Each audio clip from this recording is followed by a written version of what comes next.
I watched someone die in the hole in prison. Story time. So in Pennsylvania, we call solitary confinement the hole. A lot of other states too, but some other states have different names for it and stuff. But that's what I'm talking about when I say the hole. Solitary confinement. And being as though it's called solitary confinement, you would imagine that you are confined by yourself in the cell. And that's not the case in Pennsylvania. Most of the time, you have a cellmate while you're in the hole. Now, a lot of people in Pennsylvania prisons will refuse cellies in the hole. So they'll take another write-up. They'll tell the cops, like, yo, you're not bringing me no cellie. And then they'll take a write-up, and then they'll do an extra 30 days in the hole. But they won't get a cellie for the entire time they're there. Personally, I kind of always thought it was stupid because at the end of the day, like, you don't want to be trapped in the cell by yourself. I'd rather have somebody I can talk to, play games with, whatever. So the hole is a completely different part of the jail from any other part. You wear cuffs no matter where you are when you're in the hole. So if I'm in the hole and it's my turn for a shower, I put my hands through the wicket, they cuff me, they open up the door, and then take me to the shower. I'm going to run this ad real quick and then we'll continue with the story. We're raising money for Freebird movement right now. We're trying to hit a $25,000 goal by the end of the year. Instead of asking you guys to donate out of pocket, what I've been doing is asking you to download the app in my bio. It's called IRL Social Calendar.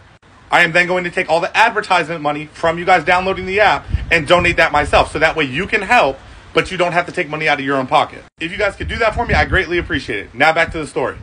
Now, a lot of people that are in the hole have been in the hole for a very long time. When I first went upstate, when this story happened, the minimum time you would really do in the hole is 90 days at a time. And it's a lot easier to get a write-up while you're in the hole than it is anywhere else in the jail. So you could come back to the hole for a fight, cuss the CO out because you're burnt out 45 days later, and now you get another 90 days added on. So people end up being back there for a year, 2 years, it just depends. People are always yelling out of the door at the COs, though, all the time. That's literally like everybody's favorite shit to do. Is just annoy the fuck out of the COs because we have nothing better to do. A lot of people would be dickheads and yell out of the cell that they had a medical emergency just so the medical people would come down and they'd have somebody to talk to. And when people would do that, other people on the block would tell them, like, bro, if you keep doing that, when there is actually something going on, the COs aren't going to believe us and we're going to end up being fucked out here. And that's exactly what happened.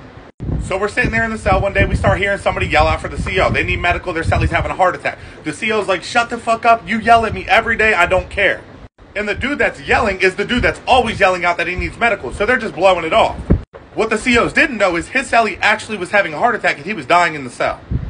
In Pennsylvania, the COs are supposed to do a round every 30 minutes in the hole. The CO came to do his round and we stopped him, we're like, yo, there's actually something wrong with that dude, you need to get him help. So now the CO realizes what's going on, so he calls for medical. Medical takes their sweet ass time getting down, about 20 minutes. They get into the cell, they start working on the dude, they put him on a stretcher, they bring him out. We never saw him again. It was like 4 days later and the dude's obituary came up in the paper saying that he died from a heart attack. And the craziest thing is, like, the CO should have been checking, but at the end of the day, if these people weren't crying wolf all the time, it wouldn't have been a situation where they would have been ignored. After that situation, it immediately became a write-up anytime somebody said they needed medical and it wasn't an actual emergency.